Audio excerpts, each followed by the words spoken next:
আসসালামু আলাইকুম বন্ধুরা, আমি ইমরান হোসেন। আজকে দেখাবো কিভাবে মাইক্রোসফট এক্সেল কাজ করবেন। একটা নিউ ফাইল নেব আমি। তো নিউ ফাইলটিতে নাম দিয়ে দেব ইমরান। তো এই ফাইলটিকে যদি ওপেন করে নেই তাহলে আমি এরকম একটি পৃষ্ঠা পাবো। এই পৃষ্ঠাটিতে দেখতে পাচ্ছেন বিভিন্ন টুলস রয়েছে। এই টুলসগুলোর বিভিন্ন ধরনের টুলসের বিভিন্ন ধরনের ব্যবহার রয়েছে। তো এখানে ফার্স্ট যে সেকশনটা ফাইল, এরপর দেখতে পাচ্ছি বিভিন্ন সেকশন রয়েছে, হোম, ইনসার্ট, হ্যাঁ, তারপরে হচ্ছে বিভিন্ন যে সেকশনগুলো আছে, এই সেকশনে এক একটা সেকশনে এক এক ধরনের টুলস আছে। তো আমরা যদি একটু ফাইলে দেখি, এখানে আছে সেভ, সেভ এস, তারপরে ওপেন, ক্লোজ, তারপর info, recent, new, print, saved and sent, এই যে বিভিন্ন ধরনের আমরা অপশনগুলো পাবো। তো আমরা একটু পরে দেখবো যে আসলে এগুলো ব্যবহার কীরকম। তারপর এখানে যে পারমিশন, বিভিন্ন নেওয়ার পারমিশনগুলো আমরা এখানে দিতে পারি, লক করতে পারি ফাইলটিকে। তারপরে এখানে আরও দুটি অপশন দেখতে পাচ্ছেন। তো এইগুলো অপশনে আমরা পরে আলোচনা করব। এখন আমরা একটু হোম সেকশনটাকে বেশি আলোচনা করব। এখানে দেখতে পাচ্ছেন যে পেস্ট, তারপর হচ্ছে এখানে এই যে এগুলাকে কলাম বলা হচ্ছে, মানে কলামটাকে খাড়া করে ধরলে যেভাবে হয় এটি কলাম। এরপরে আমরা যদি সারিগুলো দেখি, এগুলাকে আমরা বলবো র। এইটা হচ্ছে কলাম আর এটা হচ্ছে র। তো এইভাবে আমরা অনেকগুলো এখানে র এবং কলাম পাবো। তো এই র এবং কলামে আমরা একটু যদি শেষের দিকে যাই, দেখতে পাচ্ছি প্রচুর পরিমাণে এখানে নেওয়া রয়েছে। 10,48,576টা এখানে আমরা র পাবো, অর্থাৎ সারি পাবো। আর এখানে যে কলামগুলো রয়েছে এগুলোও রয়েছে মোটামুটি এভাবে, সংখ্যা দেওয়া নেই, ABCD দিয়ে এভাবে দেওয়া আছে। তো বন্ধুরা, আমরা যদি এখানে একটু ভালো করে খেয়াল করি তাহলে এখানে দেখতে পাবো এই যে প্রত্যেকটাকে একটি সেল বলা হচ্ছে। এই সেলগুলোতে আমরা বিভিন্ন কন্টেন্ট দেব। এখানে আমি সিরিয়াল নাম্বার, নাম, আইডি জাস্ট একটা প্র্যাকটিস করার জন্য দিচ্ছি। হ্যাঁ, এরপর হচ্ছে আমরা যদি একটা লিখি, টাইটেল লিখি, অ্যামাউন্ট। তো এই বিষয়গুলো আমরা এখানে এভাবে যা মন চায় আমরা লিখতে পারি। এরপর রিমার্কস দিয়ে দিলাম। তো এই যে লেখাগুলো, এই লেখাগুলোকে যদি আমি মিডিলে শো করাইতে চাই ঘরটির, তাহলে আমাকে এই লেখাগুলোকে সিলেক্ট করে ধরে এখানে যে টেক্সট অ্যালাইন আছে, এই অ্যালাইনের হরিজন্টাল এবং ল্যান্ডস্কেপে আমি মিডিলে করে দেবো। তো এরপর আমি সিরিয়াল নাম্বার দিলাম 1, 2, এভাবে 2 দেওয়ার পর দুটিকে সিলেক্ট করে এখানে ডান দিকে নিচে প্লাস চিহ্ন ধরে নিচে যদি মাউসটা টানি তাহলে অটোমেটিক সংখ্যাগুলো নিয়ে নেবে, এই যে ক্রমিক যে নাম্বারগুলো। তো আমি ফুল পেজটাকে সিলেক্ট করে ধরে এখানে হরিজন্টালি এবং ল্যান্ডস্কেপভাবে আমি মিডিল করে দিলাম, তাহলে লেখাগুলো আমার সব ঘরে সেলে মিডিলে চলে আসবে। এভাবে ঘরটিকে একটু বড় করে নিলাম, কারণ নামের জন্য বেশি বড় ঘর দরকার। এখানে আমি বিভিন্ন নাম প্রবেশ করাবো এখন, অর্থাৎ এই লাইনে যা কিছু মানে যত নাম আছে সবগুলো এই লাইনে এন্ট্রি হবে। এভাবে আপনারা নামগুলো দিতে পারেন। তো এভাবে আমি 10 পর্যন্ত কিছু নাম অ্যাড করে নেব। এই নামগুলো দেওয়ার পরে আসলে আমি দেখাবো আসলে কীভাবে আপনারা এই ওয়ার্ড প্রসেসিং করবেন। এটাই হচ্ছে আমাদের মূল বিষয়। যদিও আমি টেবিলটিকে আগে থেকে তৈরি করে রাখিনি, একটু সময় লাগবে বন্ধুরা। তো এই যে বিভিন্ন নামগুলো দিচ্ছি, আপনারা যে কোনো নাম দিতে পারেন, অর্থাৎ শুধু এরকমই যে হবে তা না, অন্য কিছু তৈরি করতে পারবেন। এই যে আমার 10টি নাম হয়েছে, এখানে আমি এখন হচ্ছে অ্যামাউন্ট দেব। এখানে হচ্ছে আমি 10 করে বা 100 করে দিই। এখানে হচ্ছে 100, 100, এখানে 100, এটা 100, প্রত্যেকটার মান 100 বা কম বেশি হলেও এখানে সমস্যা না।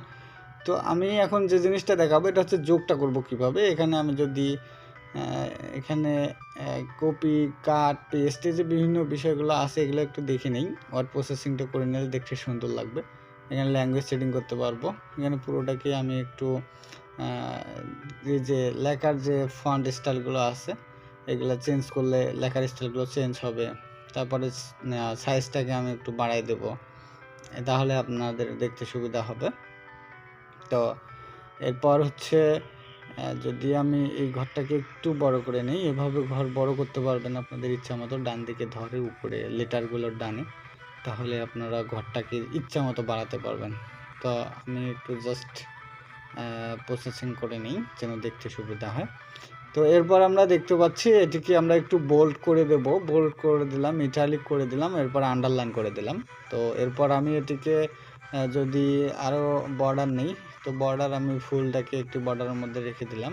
এরপর হচ্ছে এখানে আপনারা বর্ডার ড্র করতে পারবেন, আবার বর্ডারের কালার দিতে পারবেন। আমি যদি একটু লাইনগুলোর স্টাইল দেখাই, আবার বর্ডারের স্টাইল রয়েছে, বিভিন্ন স্টাইলে বর্ডার নিতে পারবেন। এই যে ডট ডট বর্ডার নিতে পারেন। তারপর হচ্ছে তো আমি নিচের যে এইটিকে ডট ডট বর্ডার দিয়ে দেখাচ্ছি আপনাদেরকে, এই যে এরকম দেখতে পাবেন। তো এই যে বর্ডারের কালার দিতে পারবেন, আর অনেক কিছু করতে পারবেন বন্ধুরা। এখানে আমরা যদি একটু পুরো বডিটাকে সেলটাকে একটু কালার করে দিলাম যেন দেখতে সুবিধা হয়। তো এভাবে আপনারা বিভিন্নভাবে ওয়ার্ড প্রসেসিং করতে পারেন। শুধু এরকম এই যে তা না, এই যে এভাবে ক্যাপিটাল মানে লেটারটাকে আরও সাইজটা বড় করতে পারবেন, ছোটো করতে পারবেন। তো আপনারা যত প্র্যাকটিস করবেন তত ভালো হবে, বিষয়টি আপনাদের কাছে আরও সহজ মনে হবে। তো আমরা এইভাবে এই যে নিচে ধরে বড় করতে পারি। তারপরে এই যে লেখাটিকে হরিজন্টালি আমি একটু আপ ডাউন মিডিল এভাবে রাখতে পারি। এবারে ল্যান্ডস্কেপ লেফট রাইট করতে পারি। ঠিক আছে, আপনারা যেখানে খুশি লেখাটাকে বসাতে পারবেন। এরপর হচ্ছে আমরা এটাকে একটু মিডিলে দিয়ে রাখি, তাহলেই সুন্দর দেখাবে। এরপর হচ্ছে আমি নামগুলো সবগুলো বামে দিলে ভালো হতো। ঠিক আছে, সমস্যা নেই, এভাবেই থাক। তো আমরা এখন একটু দেখি যে কিভাবে আমরা এই ওয়ার্ডগুলোকে আরও একটু নেওয়া করতে পারি ডানে বামে। এই যে দেখতে পাচ্ছেন এই ওয়ার্ডটাকে আমি এভাবে ডানে বামে উপরে, এখানে যে ডিজাইনটা আছে আপনারা দেখতে পাচ্ছেন, ডিজাইনগুলো দেওয়া আছে। এই যে যেভাবে এখানে শো করতেছে এভাবেই আপনারা এখানে শো করাতে পারবেন, উল্টাই দিতে পারবেন। তারপর লেটার বাই লেটার দিতে পারবেন। এরপরে এই যে মার্জ অ্যান্ড সেন্টার, এটি হচ্ছে দুইটা সেলকে একত্রে করে এবং লেখাটাকে মাঝখানে নিয়ে যায়। তো আমি ব্যাক করলাম, জাস্ট দেখালাম কীভাবে আপনারা এগুলো ব্যবহার করতে পারবেন। তো আমি এই যে অ্যামাউন্টটা এখানে, তারপরে আমরা মার্জ অ্যান্ড সেন্টার এটাকে বোঝাচ্ছে, দুটি সেলকে আমি একত্রে করলাম এবং লেখাটা সেন্টারে চলে গেল। আমি আবার এটাকে ডিসিলেক্ট করে দিলাম এবং লেখাটাকে মিডিলে নিয়ে আসলাম। এরপরে আপনারা যে র্যাপ টেক্সট হচ্ছে একটি সেলের ভিতর যদি লেখাটা জায়গা না হয় তাহলে আপনার র্যাপ টেক্সট দিলে এটা অটো জায়গা নিয়ে নেবে। আমি একটু দেখাই দিই। এই যে এখানে দেখতে পাচ্ছেন যে লেখাটা এই সেলটি বাইরে চলে গেছে। আমি যদি এটাকে ধরে একটু র্যাপ টেক্সট করে দিই তাহলে সে অটোমেটিক তার যতটুকু জায়গা প্রয়োজন সে জায়গাটুকু নিয়ে নেবে। তো এটা ছিল র্যাপ টেক্সট। এরপর হচ্ছে এখানে আরও দেখতে পাচ্ছেন জেনারেল, এখানে আরও বিবিধ অপশন রয়েছে, বিভিন্ন জেনারেল নাম্বার, হ্যাঁ বিভিন্ন অপশানগুলো রয়েছে, এগুলো আমরা পরে দেখব। এখানে আমরা একটু বেসিক জিনিসগুলো দেখার চেষ্টা করি। এখানে বিবিধ জিনিস রয়েছে, হাইলাইট করতে পারবেন। তারপর হচ্ছে কালার স্কেল, অনেক ধরনের ফরম্যাট রয়েছে, সেল স্পেল রয়েছে, ইনসার্ট রয়েছে, ডিলিট রয়েছে, ফরম্যাট রয়েছে।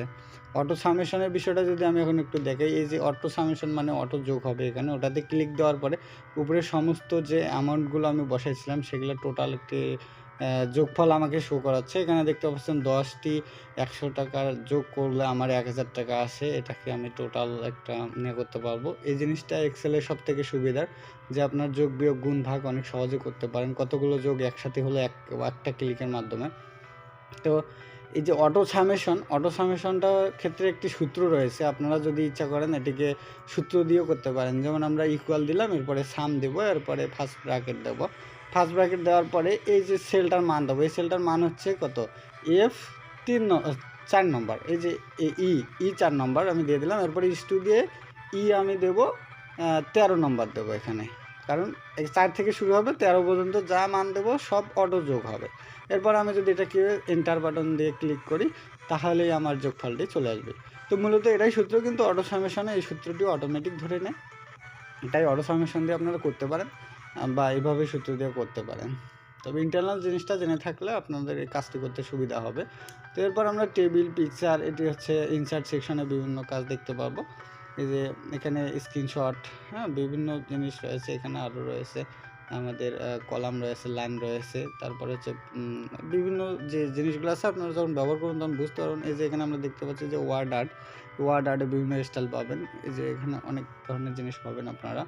এরপর হচ্ছে আপনারা পেজ লেআউট পাবেন, ফর্মুলা পাবেন, ডাটা পাবেন, রিভিউ পাবেন, ভিউ পাবেন। বন্ধুরা আজকে এই পর্যন্তই, ভালো থাকবেন, আসসালামু আলাইকুম।